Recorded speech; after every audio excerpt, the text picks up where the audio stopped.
Aunty, என்கிட்டே நீங்க மனித நேயத்தை கத்துக்கோங்க. எங்க தாத்தா ஸ்கூல் விட்டு என்னை கூட்டிட்டு போறதுக்காக வந்தாரு. நானும் போனேன். எங்க தாத்தா கேட்டாரு, பேக்க தாமான்னாரு. நான் சொன்னேன், மனித நேயத்தோட சொன்னேன். தாத்தா, என் பேக் வெயிட்டா இருக்கும், வேணா தாத்தா அப்படின்னேன். சரி, உன் லஞ்ச் பேக்கையாவது தாமான்னாரு. நான் சொன்னேன், பாதி சாப்பாடு தான் தாத்தா சாப்பிட்டேன், பாதி சாப்பிடல, அதுவும் வெயிட்டா இருக்குன்னே. எங்க தாத்தா என் மேல ரொம்ப பாசம் வச்சிருக்காருல்ல, நான் அவர் மனசு கஷ்டப்படுற மாதிரி செய்யக்கூடாதுல்ல. அதனால நான் என்ன சொன்னேன் தெரியுமா? தாத்தா, நீ எதையுமே தூக்கிட்டு வர வேணாம், எல்லாத்தையும் நான் தூக்கிட்டு வரேன், என்னைய மட்டும் தூக்கிட்டு வா தாத்தான்னே.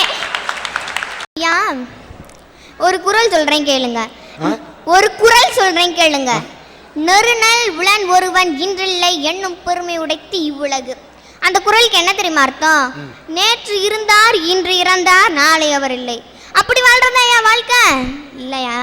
நேற்று இருந்தார், இன்றும் இருக்கிறார், நாளையும் இருப்பார், என்றும் அவர் வாழ்வார் என்ற வார்த்தை வரிகளுக்கு சொந்தக்காரரா வாழ்றவங்க தாங்க இந்த தேசத்தோட சொத்து. சரித்திரத்தில் இடம்பெற்றவர் நம்ம நேரு, சனங்கள் இதயத்தில் இடம்பெற்றவர் நம்ம காந்தி. அந்த மாதிரி எத்தனையோ தலைவர்கள், மாமனிதர்கள் மக்களோட இதயத்துல நிரந்தரமா குடியிருக்கிறாங்களே, அப்படிப்பட்டவங்க தான் இந்த தேசத்தோட சொத்து. மாணிக்கம் விலை உயர்ந்தது, அதை விட உயர்ந்தவர் மனிதர்கள் மாணிக்கம் நம்ம நேரு மாமா. ஐயா, உங்களுக்கு 3 மாணிக்கம் தெரியுமா? உங்களுக்கு 3 மாணிக்கம் தெரியுமா? மாணிக்கத்தை பெற, மாணிக்கத்தை பெற்ற மாணிக்கம், அதாங்க நம்ம நேரு மாமா, நம்ம இந்திரா காந்தி, நம்ம ராஜீவ் காந்தி. நேரு இந்தியாவுக்கு மட்டும் சொத்து கிடையாது, ஆசியாவுக்கே சொத்து, அணையாத விளக்கு. அவர் நமக்கு கொடுத்துட்டு போன சரித்திர சொத்துக்களை சொல்றேன் கேளுங்க. நேருவே சரித்திரம், அவர் எழுதியதோ உலக சரித்திரம், அவர் உண்டாக்குனதே இந்தியாவின் விடுதலை சரித்திரம். சமாதானம் அவர் எழுதிய புதிய சரித்திரம், பஞ்சசீலம் அவர் படைத்த புகழ்பெற்ற சரித்திரம், 5 ஆண்டு திட்டம் அவர் தீட்டிய தொழில் சரித்திரம், ஆரியப்பட்டா அவர் எழுதிய விண்வெளி சரித்திரம், புதிய இந்தியா அவரோட உயிர் மூச்சு சரித்திரம். இத்தனை சரித்திர சொத்துக்களையும் கொடுத்த மனிதர்கள் மாணிக்கம் நேருதானே நம்ம தேசத்தோட மிகப்பெரிய சொத்து. கடைசி மூச்சு முடியும் மட்டும் கடமையை கண்ணாட்ட செஞ்சது யாரு? நம்ம காந்தி தாத்தா. வெள்ளை உடையை விரும்பி அணிந்து வெற்றியதிலும் கண்டவர் யாரு? நம்ம நேரு மாமா. கருணையை நெஞ்சில் கனிவாய் தேக்கி காலமெல்லாம் தொண்டு செஞ்சது யாரு? நம்ம அன்னை தெரசா. நெஞ்சில் கோயில் கொண்ட சிறந்த தலைவர், தியாக திருவிளக்கு யாரு தெரியுமா? நம்ம காமராஜர். புதுமைக்கு பெருமை சேர்க்கும் புதுக்கோட்டையில் மனிதன் ஒவ்வொருவரும் நலம் பெற வந்த முதல் பெண் மருத்துவர் யாரு தெரியுமா? நம்ம முத்துலட்சுமி ரெட்டியார். நான் இவ்வளவு நேரம் சொன்னதுல இருந்தே உங்களுக்கு தெரிஞ்சிருக்கும் இந்த தேசத்தோட சொத்து யாருன்னு. இந்த மனிதர்கள் தாங்க இந்த தேசத்தோட சொத்துன்னு நான் அடையாள காமிக்க வந்திருக்கேன். அற்புதம். இந்த தேசத்தோட சொத்து அவங்க மட்டுமல்ல, நீ பேசிய ஒவ்வொரு வார்த்தையும் முத்து. நீதான் இந்த தேசத்தின் சொத்து. ஐயா, நீங்க வீடு கட்டினீங்கன்னா உங்க பேர் வைப்பீங்க, எங்க அம்மா வீடு கட்டினா எங்க அம்மா பேர் வைப்பாங்க. நான் என் வீடு கட்டினா என் பேர் வைக்க மாட்டேன். ஏன் தெரியுமா? நான் சினிமா கம்பெனி ஆரம்பிச்சேன். நான் ராஜேந்தர் சினியாட்சன் ஆரம்பிக்கல, என்னை வாட வைத்த மண் தஞ்சை சினியாட்சன் வச்சேன். ஐயா, நீங்க அப்படி வைப்பீங்க ஐயா, ஏன்னா நீங்க பெரிய மாமனிதர். இல்லம்மா, மாமனிதன் அல்ல, நானும் சாதா மனிதன் தான். ஏன்னா நம்மளை யார் வாழ வச்சாங்களோ அவங்களை நினைச்சு பார்க்கணும்னு எவன் நினைக்கிறானோ அப்படிப்பட்ட ஒரு மனிதன் இருக்கணும்னு நினைக்கிறேன். அப்படி இருந்தனாலதான் ஐயா உங்களை நான் மாமனிதர்னு சொல்றேன். எங்க அம்மா வீடு கட்டினா எங்க அம்மா பேர் வைப்பாங்க, ஏன்னா அது தனிப்பட்டவங்களோட சொத்து. நம்ம புதுக்கோட்டையில நிறைய நகர்களுக்கு பேர் என்ன தெரியுமா? அண்ணா நகர், காந்தி நகர், போஸ் நகர், திரு சத்தியமூர்த்தி நகர், நேரு நகர். இது பத்தாதாயா, ஒரு பானை சோத்துக்கு ஒரு சோறு தான் பதமா. அந்த மாதிரி நம்ம புதுக்கோட்டையில மட்டும் இல்ல, எல்லா மாவட்டத்திலையும் அப்படின்னா இந்த மனிதர்கள் எல்லாருமே இந்த தேசத்தோட மிகப்பெரிய சொத்து தாயா. நம்ம புதுக்கோட்டையில பிறந்து முதல் பெண் மருத்துவ வல்லுநர் பட்டத்தை முதலாக பெற்று சட்டமன்றத்தில் இடம்பெற்ற முதல் பெண்ணுங்கிற பெருமையை பெற்று பெண்களோட முன்னேற்றத்துக்காக பாடுபட்டதால பத்மபூஷன்ற விருதை பெற்றிருக்காங்களே நம்ம முத்துலட்சுமி ரெட்டி. அவங்க நம்ம தேசத்தோட மிகப்பெரிய சொத்து தானையா ஐயா. தனக்காக வாழ்பவன் மனிதன், பிறருக்காக வாழ்பவன் மா மனிதன். அப்படிப்பட்ட மா மனிதர்கள் இருக்கும் தலைமுறைக்கு மட்டுமல்ல, இனி பிறக்கும் தலைமுறைக்கும் பயன்படுபவர்கள். அவர்கள் தான் இந்த தேசத்தோட சொத்து ஐயா. உலகத்தோட ஒப்பற்றது எது தெரியுமா? பதிற்று 10, நவரத்தினங்கள் 9, திசைகள் 8, ஸ்வரங்கள் 7, சுவைகள் 6, புலன்கள் 5, வேதங்கள் 4, தமிழ் 3, திருக்குறளின் அடிகள் 2, உலகத்தின் சக்தி 1.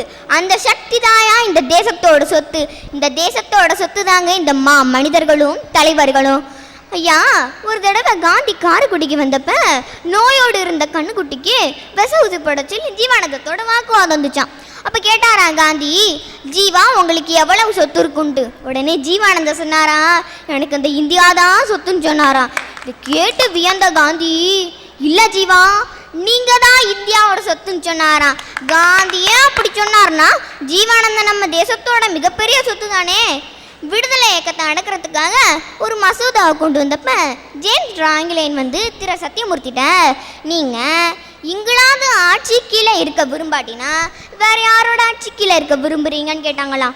உடனே அவர் சொன்னாரா, நாங்கள் யாரோட ஆட்சி கீழே இருக்க விரும்பலை, உங்களை உதச்சு வெளியே தள்ளி சுதந்திரமா வாழ விரும்புகிறோன்னாரா. இவ்வளவு தியாக மனப்பான்மையோட நம்ம புதுக்கோட்டையில் பிறந்த திரு சத்தியமூர்த்தி இந்த தேசத்தோட மிகப்பெரிய சொத்து தானேங்க ஐயா. பூக்கிற பூவெல்லாமா பூஜைக்கு வைக்கிறாங்க? இல்லை. பிறக்கிற மனுஷங்களாம் பெருமைக்குரியவங்களா? இல்லை. 1000ல் லட்சத்தில் ஒருவராய் இறந்தும் இரவாமல் நம்மளை வழி நடத்திக்கிட்டு இருக்க ஒவ்வொருவருமே மா மனிதர். அந்த மா மனிதர்கள் தான் இந்த தேசத்துடைய சொத்து. கொளுத்துற வெயிலையும் சரி, கொட்டுற மழையிலையும் சரி, -டிகிரி குளிர்லையும் நாடு நாடு நாடுன்னு நாய்படாத பாடுபடுறான் பாருங்க என்னுடைய ராணுவ வீரன். அவன் தான் சார் இந்த தேசத்தோட சொத்து. அவனுக்கு நான் மரியாதை செலுத்துகிறேன். மதுரைக்கு அந்தாண்ட போங்க, சில ஊர்ல எல்லாம் நான் ராணுவத்துல தான் என் பிள்ளைய சேர்ப்பேன்னு சொல்லிட்டு வாழக்கூடிய குடும்பம் இருக்கு. ஒரு ஊர்ல எல்லாருமே ராணுவத்தை சேர்ந்தவர்கள். இப்படியெல்லாம் இந்த தேசத்துக்காகவே தங்களை அர்ப்பணிக்கணும்னு வாழக்கூடிய குடும்பம் இருக்கிறது, பரம்பரை இருக்கின்றன. மனித நேயம் படைத்தவர்கள் இருக்கிறார்கள், தேசப்பட்டு உள்ளவர்களும் இருக்கிறார்கள். பூக்கள் எல்லாம் சேர்ந்து ஒரு தடவை சேவை செய்ய மாட்டோன்னு போராட்டம் நடந்துச்சான். அரசருக்கு ஒரே சந்தேகம், எல்லா பூக்களையும் அரசவைக்கு வர சொன்னாராம். கேட்குறாரு வரிசையா நிப்பாட்டி, ஏன் நீங்கள்லாம் சேவை செய்ய மறுக்கிறீங்க? என்னுடைய இந்த கம்பீரமான கழுத்தில் தோளில் மாலையா இருக்க உங்களுக்கு இப்போ பெருமை இல்லையா? இல்லை கடவுளுடைய சன்னதியில் நீங்கள் பூஜிக்கப்படுறீங்களே அது பெருமை இல்லையா அப்படின்னு கேட்டாராம். அதுக்கு இந்த பூக்கள் என்ன தெரியுமா சொன்னுச்சான், உங்களுடைய தோள்களில் நான் மாலையா இருக்கிறது எனக்கு பெருமை இல்லை, கடவுளுடைய சன்னிதானத்தில் நான் மாலையா இருக்கிறது எனக்கு பெருமை இல்லை. எவன் ஒருவன் மனிதாபிமானத்தோட மனித நேயத்தோட இந்த நாட்டுக்காக உழைச்சு தன்னோட உயிரை கொடுக்கிறானோ அப்படிப்பட்ட ராணுவ வீரனுக்கு இறுதி ஊர்வலத்துல தூவுற அந்த மலராத்தான் நான் இருப்பேன்னு சொன்னிச்சான் சார். அது மட்டும் இல்லை, அப்படி மலரா நான் தூவப்படும் போது எல்லாரும் என்னை மிதிச்சுட்டு போவாங்க, அப்படி நான் மிதி வாங்குறது தான் என்னுடைய பிறவி பலன்னு சொன்னிச்சான். இங்கதான் சார் நிற்கிறான் என்னுடைய ராணுவ வீரனும் அவன் மனசுக்குள்ள இருக்கிற மனித நேயமும். அந்த பூ ஏன் அதை விரும்பியது என்று சொன்னால், அந்த ராணுவ வீரனை அவன் செய்த தியாகத்தை அவர்கள் மதித்து விட்டு செல்லுகிறார்கள். அதனால் தான் அந்த பூக்களை அவர்கள் மிதித்து விட்டு செல்கிறார்கள். அப்படி மதிக்கின்றவர்கள் தன்னை மிதிப்பதையே ஒரு மதிப்பாக அந்த பூக்கள் கருதியதாக எடுத்துக்கொள்ளலாம். அதனாலதான் சார் சொல்றேன், மனித நேயமும் மனித நேயத்தோட சேர்ந்த ராணுவ வீரனும் தான் இந்த தேசத்துல அசைக்க முடியாத சொத்து. இன்னைக்கு ஒற்றுமையை பத்தி பக்கம் பக்கமா படிக்கிறோம், பத்திரிகையில போட்டு எழுதுறோம். ஆனா நம்ம நாட்டுல எங்க சார் ஒற்றுமை இருக்கு? இந்த தேசம் இன்னைக்கு செதஞ்சு சின்ன பின்னமா போய் கிடக்குனா அதுக்கு காரணம் ஒற்றுமை இல்லை. எங்க பார்த்தாலும் மத பிரச்சனை, ஜாதி பிரச்சனை, டீச்சருக்கும் ஸ்டூடெண்ட்டுக்கும் பிரச்சனை, ஏன் ஃபர்ஸ்ட் பெஞ்சுக்கும் 2வது பெஞ்சுக்கும் பிரச்சனை கிளாஸ்ல. ஆனா எல்லையில நீ ஹிந்து, உன்னோட நான் சேர மாட்டேன், நீ கிறிஸ்டின், உன் கொள்கை எனக்கு ஒத்து வராது, நான் முஸ்லீம், எனக்கு என்னுடைய மதம் தான் முக்கியம்னு எந்த ஒரு ராணுவ வீரனும் நினைச்சிருந்தா இன்னைக்கு நம்ம இந்தியாவில் 1 சதுர அடி நிலம் கூட மிஞ்சி இருக்காது சார். ராமனும் ரஹீமும் ராபர்ட்டும் எல்லையில கைய கோத்து நிக்கலைன்னு சொன்னா இன்னைக்கு நம்ம தேசம் நம்ம கையை விட்டு போயிருக்கும் சார். அப்படிப்பட்ட ராணுவ வீரன் தானே இந்த தேசத்தோட சொத்து. இந்த ராணுவ வீரர்னு சொல்றாங்களே, இந்த ஆளு எங்க ஊர்ல 2 பேர் மிலிட்டரிக்காரர் ரிட்டையர் ஆகி வந்திருக்காங்க. அவங்க என்னை கூப்பிட்டாங்க, மாப்பிள்ள நாங்கள்லாம் மிலிட்டரியில் இருக்கையில் 6 மணிக்கு எழுப்பி விடுவாங்க, ஆனால் எங்களை மட்டும் 3:30க்கெல்லாம் எழுப்பி விட்டுருவாங்கடா. அப்போ 3:30லேருந்து சுட ஆரம்பிக்கிறவங்க நாங்கள். இவங்க எந்திரிக்கிறதுக்குள்ளே நெருக்கி 200 ஷூட்டிங் முடிச்சிருவோம்டான்னு.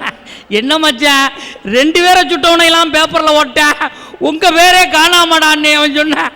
நாங்கள் எங்கடா ஆளை சுட்டோம், தோசை சுட்டோம், புரோட்டா சுட்டோம், இட்லி சுட்டோங்கிறேன்.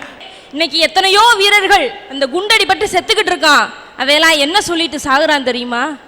ஐயோ இறைவா, என்னோட குடும்பத்தை காப்பாற்றணும், குழந்தைய காப்பாற்றணும், மனைவி மக்களை எல்லாம் காப்பாற்றணும், அதுக்குள்ள இப்படி என் உயிரை எடுத்துட்டேன்னு சொல்லி சாகுறது இல்லை சார்.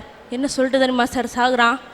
தாயவள் போல் ஒரு ஜீவன் இல்லை, அவள் காலடி போல் சொர்க்கம் வேறு இல்லை, என் தாய் மண்ணை போல் ஒரு தேசம் இல்லை, பாரதம் எங்களின் சுவாசமே, தாய் மண்ணே வணக்கம், தாய் மண்ணே வணக்கம்னு சொல்லி பிறந்த நாட்டிலே விழுந்து சாகுறான் பாருங்க. மனிதநேயமுள்ள என்னுடைய ராணுவ வீரன் அவன்தான் சார் இந்த தேசத்தோட சொத்து.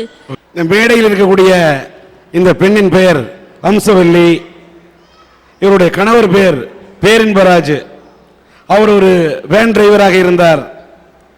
இவங்களுக்கு 3 பிள்ளைங்க.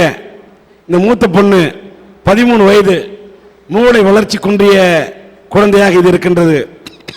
2வது 10 வயது பையன் 5வது படிக்கின்றான். 3வது 8 வயது பெண் 3வது படிக்கிறார். இந்த பெண் அம்சவல்லியுடைய கணவர் பேரின்பராஜ். பேரிலேயே பேரின்பராஜ் இருந்த காரணத்தால் இந்த உலகத்தில் பேரின்பத்தை தேட வேண்டும் என்று அவர் பேரின்பத்தை தேடியதால் அவருக்கு எய்ட்ஸ் நோய் தொற்றிக் கொண்டது. அதனால் 7 ஆண்டுகளுக்கு முன்னால் அவர் இறந்து விட்டார். பேரின்பராஜ் பேரின்பத்தை தேடினார், தன் குடும்பத்துக்கு பெருந்துன்பத்தை பெற்று தந்து விட்டார்.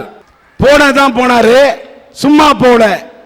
இந்த அம்மாவுக்கு கடைசியில் சோதிச்சு பார்த்தா இந்த அம்மாவின் நிலையும் பரிதாபத்துக்குரிய நிலை. தன்னுடைய தாரத்துக்கு இத்தனை பாரத்தையும் இத்தனை துயரத்தையும் வாங்கி கொடுத்து விட்டு பேரின்பராஜ் சென்று விட்டார். ஆனால் இந்த 3 குழந்தைகளை வைத்துக் கொண்டு இவருக்கு நோய் என்றால் இவருடைய வாழ்க்கை கேள்விக்குறியாக இருக்கிறது. இந்த 3 குழந்தைகளை எப்படி காப்பாற்றுவது என்று இன்றைக்கு கண்ணீரிலே தத்தளித்துக் கொண்டிருக்கின்றார். எத்தனை அம்சவல்லிகள் இப்படி கண்ணீர் வடித்தாலும் பேரின்பராஜ்கள் திருந்தாமல் இருந்தால் வாழ்க்கை எங்கே போகிறது என்பது தெரியவில்லை. அதனால் இவங்களுடைய குடும்பத்தில் விளக்கேற்றி ஒரு பெட்டிக்கடை வைக்க வேண்டும் என்ற இந்த மனிதநேயம் உள்ளவர்கள், அரட்டை அரங்கத்தை காணக்கூடியவர்கள் இந்த அம்சவல்லியின் வாழ்க்கையிலும் அவருடைய குழந்தைகளின் வாழ்க்கையிலும் ஒரு விளக்கை ஏற்றி வைக்க வேண்டும் என்ற எண்ணத்தை இந்த அரட்டை அரங்கத்தின் முன்னால் வைக்கின்றோம். சன்டியினுடைய அரட்டை அரங்கத்தோடு SRM யூனிவர்சிட்டி இந்த குடும்பத்துக்காக 5000 ரூபாய்க்குரிய காசோலையை அளிக்கிறார்கள்.